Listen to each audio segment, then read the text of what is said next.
इस वीडियो में हम 2025 में जो सेट 7 आया था साइंस का, जिसका कोड था सीपी, उसमें जितने भी न्यूमेरिकल हैं हम उनको सॉल्व करेंगे। तो ये वीडियो आप जरूर देखिएगा, जिससे आपके न्यूमेरिकल्स में जो भी प्रॉब्लम है वो आपकी सॉल्व हो पाए। तो चलिए अब डायरेक्ट क्वेश्चन की तरफ चलते हैं। फर्स्ट क्वेश्चन है हमारा, एक गोलीय दर्पण की फोकस दूरी 10 सेंटीमीटर है, तो इसकी वक्ता त्रिज्या ज्ञात कीजिए। यानी दर्पण कौन सा है ये नहीं पता, लेकिन इतना पता है फोकस दूरी 10 सेंटीमीटर है, तो वक्ता त्रिज्या कितना होगी। हमें पता है फोकस दूरी और वक्ता त्रिज्या के बीच में क्या संबंध होता है कि फोकस दूरी वक्ता त्रिज्या की आधी होती है, यानी F = R/2 होता है। फोकस दूरी जब वक्ता त्रिज्या की आधी है तो त्रिज्या क्या होगी, फोकस दूरी की दुगनी हो जाएगी। ठीक है, तो R = क्या हो जाएगा 2F, तो 2 × 10, तो वक्ता त्रिज्या कितनी होगी 20 सेंटीमीटर। ये हमारा बहुविकल्पीय में क्वेश्चन आया था। आइए चलते हैं दूसरे क्वेश्चन पे। 4 ओम का एक प्रतिरोध 16 वोल्ट की बैटरी के सिरों से जुड़ा है, तो प्रति सेकंड गुजरने वाला आवेश बताओ। कितने ओम का प्रतिरोध है, 4 ओम का। कितने वोल्ट की बैटरी से जुड़ा है, 16 वोल्ट की बैटरी से जुड़ा हुआ है। ठीक है, अब कितने सेकंड में, 1 सेकंड में। क्या था बताना है, कितना आवेश उत्पन्न होगा, क्यू बताना है। अब यहां से हमारा क्यू का फॉर्मूला होता है Q = IT। ठीक है, अब यहाँ पे क्या करंट आपको दिया है, नहीं दिया है, तो इसको करने के दो तरीके हैं। या तो आप पहले V और R की हेल्प से I निकाल लीजिए, नहीं तो यहाँ पे I की वैल्यू पुट कर दीजिए। जैसे हमारा ओम का नियम होता है V = IR। यहाँ से अगर आप I की वैल्यू निकालेंगे तो क्या आएगा, V/R। तो आप यहाँ पे डायरेक्ट I की जगह वैल्यू पुट कर देंगे V/R और T का T। V आपको दे रखा है 16, प्रतिरोध आपको दे रखा है 4 और टाइम दे रखा है 1 सेकंड का। 4 4 जा 16, तो कितना आवेश उत्पन्न होगा, 4 कूलाम का। ये भी आपका बहुविकल्पीय था। आई होप ये क्वेश्चन आपको समझ में आ गया होगा। हमारा अगला क्वेश्चन है, एक तार का प्रतिरोध R दे रखा है 9 ओम का, इसे 3 बराबर भागों में बांटा गया है। एक तार का प्रतिरोध है 9 ओम का, इसके मैंने 3 टुकड़े करे बराबर बराबर। मान लो R1, R2 और R3। 3 टुकड़े करे हैं तो मैं इसे 3 से डिवाइड करूंगी, तो हर एक टुकड़े का प्रतिरोध कितना हो जाएगा, 3 ओम का। ठीक है, तो R1, R2, R3 हमारा तीनों कितना आ जाएगा, 3 ओम का। कैसे आ जाएगा, 9 को 3 से डिवाइड कर दीजिए, 3 3 जा 9, तो आंसर आ गया 3 ओम का। तीनों की वैल्यू 3 3 3 होगी। इन 3 तार के टुकड़ों को परस्पर समांतर क्रम में जोड़ दिया। अब समांतर क्रम में जोड़ा तो उसका तुल्य प्रतिरोध हो गया R डैश। कोई बात नहीं, हमने समांतर क्रम में जोड़ा। समांतर क्रम का फॉर्मूला हमारा क्या होता है, समांतर क्रम 1/R = 1/R1, 1/R2 और 1/R3। जो प्रतिरोध तुल्य प्रतिरोध है वो R डैश है, तो इस R को आप R डैश कर दीजिए। तीनों ही 3 के हैं, तो 1/3 + 1/3 + 1/3। एलसीएम भी आ जाएगा 3, ऊपर 1 + 1 + 1, आंसर हो जाएगा 3/3, 1/R डैश। 3 से 3 काट दिया। R डैश के सामने 1 है, तो जो नया प्रतिरोध होगा तुल्य वो कितना होगा, 1 ओम का। इसने पूछा कि अनुपात बताओ R/R डैश का। कोई बात नहीं, R/R डैश, R कितना दिया था क्वेश्चन में, 9, और R डैश अभी हमने कितना निकाला, 1। तो हमारा अनुपात कितना हो गया। अगर ऑप्शन में जैसे बहुविकल्पीय में क्वेश्चन आया था, वैसे तो क्वेश्चन का आंसर जो दे रखा है बहुविकल्पीय में वो 9 ओम का दे रखा है, तो 9/1 को आप 9 ही लिख सकते हो। लेकिन रेशियो का इस तरह से भी आ सकता है, 9:1। ये अगर ऑप्शन में आपको दिया है तो आपको यही टिक करना है, ये नहीं करना है, क्योंकि 9/1 है तो 9:1 होगा। ठीक है, आई होप ये क्वेश्चन आपको समझ में आ गया हो। चलिए अपना अगला क्वेश्चन देखते हैं। उस लेंस की फोकस दूरी ज्ञात कीजिए जिसकी क्षमता -2.5 डायोप्टर है और ये किस प्रकार का लेंस है। क्षमता दे रखी है -2.5 डायोप्टर। फोकस दूरी का फॉर्मूला, फोकस दूरी का फॉर्मूला 100/F लगाएंगे जब आपको फोकस दूरी सेंटीमीटर में निकालनी हो, और मीटर में हो तो 1/F लगाते हैं। ये दे रखा है -2.5, ये 100/F, और फोकस दूरी हमारी सेंटीमीटर में आएगी।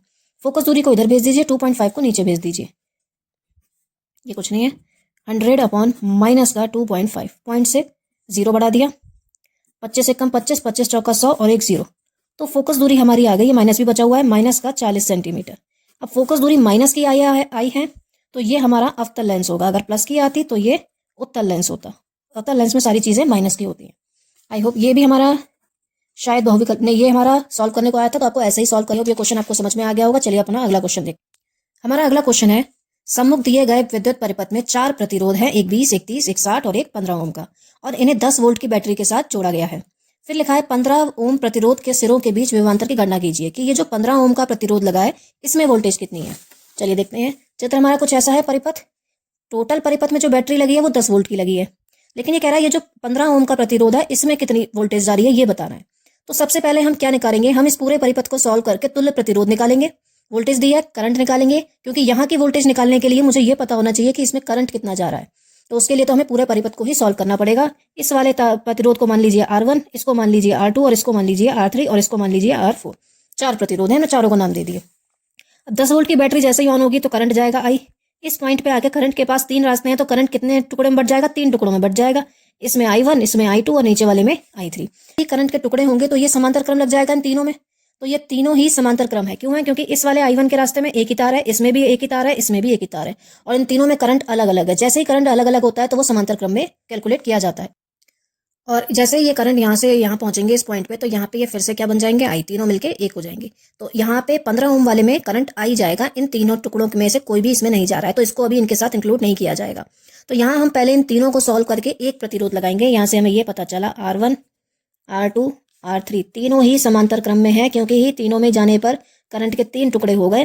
तो ये तीनों तार समांतर क्रम में कैलकुलेट होंगे। समांतर क्रम का फॉर्मूला 1/R1, 1/R बराबर 1/R1, 1/R2, 1/R3। अभी इस R को हम क्या नाम देंगे? 5वां, क्योंकि इन तीनों को सॉल्व करने के बाद यहाँ पे एक प्रतिरोध लगेगा, उसके बाद एक प्रतिरोध और बचेगा हमारे पास, तब हम फाइनल निकालेंगे उनको सॉल्व करके।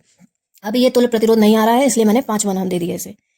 R की वैल्यू 21, इसकी 30 और इसकी 60। एलसीएम ले लेंगे तीनों का, 60 आ जाएगा। 20 3 जा 60, 3 1 जा 3, 30 2 जा 60, 2 1 जा 2, 60 1 जा 60, 1 1 जा 1, 3 और 2 5 और 1 6, 6/60 आ जाएगा, 6 ढाई 60। तो R5 यहाँ पे वैल्यू आ गई 1/10। R5 के सामने है 10, यानी यहाँ पे इन तीनों को सॉल्व करके जो प्रतिरोध लगेगा वो कितने ओम का होगा? 10 ओम का होगा। यानी जब मैं इस परिपथ को दोबारा बनाऊंगी तो यहाँ पे इन तीनों को सॉल्व करके बस एक प्रतिरोध लग जाएगा। और यहाँ पे पहले से लगा हुआ था, यहाँ बैटरी लगी है, 10 वोल्ट की बैटरी लगी। यहाँ पे मैंने 5वां प्रतिरोध निकाल दिया, कितने का? 10 ओम का। और यहाँ चौथा पहले से लगा हुआ था 5 ओम का। अब देखिए जैसे ही करंट दोबारा से हो जाएगा तो कितना जाएगा? आई। इसमें भी कितना जाएगा? आई। और इसमें भी कितना चला जाएगा? आई। कहीं पे भी करंट के टुकड़े नहीं हुए, इन दोनों में सेम करंट जा रहा है, तो ये दोनों ही श्रेणी क्रम में माने जाएंगे। अगर करंट के यहाँ पे टुकड़े होते पहले की तरह तो यहाँ भी समांतर क्रम लगता। यानी यहाँ पे चौथा और 5वां तार दोनों कौन से क्रम में है? श्रेणी क्रम में है। और इन दोनों को सॉल्व करके अब हमारा डायरेक्ट फाइनल प्रतिरोध लगेगा R = R4 + R5। श्रेणी क्रम में हम डायरेक्ट जोड़ देते हैं, अपॉन वाला फॉर्मूला समांतर क्रम में लगता है। और R4 की वैल्यू 15 है और R5 की 10 आई, तो टोटल प्रतिरोध आ गया 25 ओम का। ठीक है।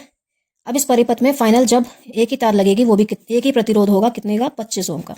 और बैटरी लगी हुई है 10 वोल्ट की। अब इसमें करंट कितना बहेगा वो निकाल देंगे। V = कौन सा फॉर्मूला होता है? IR, ओम का नियम। V की वैल्यू 10 है, I हमें पता नहीं, प्रतिरोध कितना आया? 25। I की वैल्यू आ जाएगी 25/10, नीचे 1 0 है, 0.1 के बाद लग जाएगा, तो I की वैल्यू आ गई 2.5 एम्पियर। यानी इस पूरे परिपथ में 2.5 एम्पियर का करंट जा रहा है। लेकिन हमसे ये पूछा है कि ये जो 15 ओम का प्रतिरोध है इसमें वोल्टेज कितनी है। अब यहां लिख देंगे 15 ओम के सिरों के बीच विभवांतर।